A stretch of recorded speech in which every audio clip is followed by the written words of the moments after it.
અચાનક ભારે વરસાદ પડતા વાંસદા પોલીસ ટીમ દ્વારા પર્યટકોનું રેસ્ક્યુ કરાયું।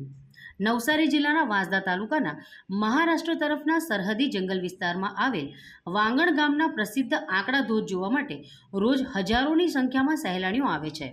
અહીં આ વિસ્તારમાં તેમજ ઉપરવાસમાં તારીખ 4 ઓગસ્ટ 2024ના રોજ બપોરે અચાનક આવેલા ભારે વરસાદ અને કાવેરી નદીના કોતરમાં વધી ગયેલા પાણીના પ્રવાહને લીધે ધોધ પાસે મોટી સંખ્યામાં પર્યટન માટે આવેલ પ્રવાસીઓ ફસાયા હતા।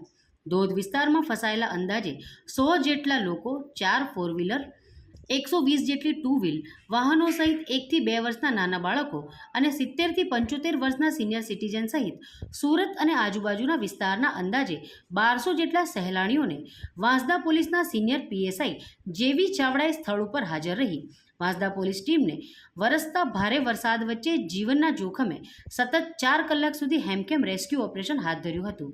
સૌ પ્રવાસીઓ તેમજ આજુબાજુના લોકોને રેસ્ક્યુ કરી સલામત સ્થળે પહોંચાડ્યા હતા। ગામના લોકોએ તેમજ પ્રવાસીઓએ તેમની સરાહનીય કામગીરી બદલ તેમનો આભાર માન્યો હતો।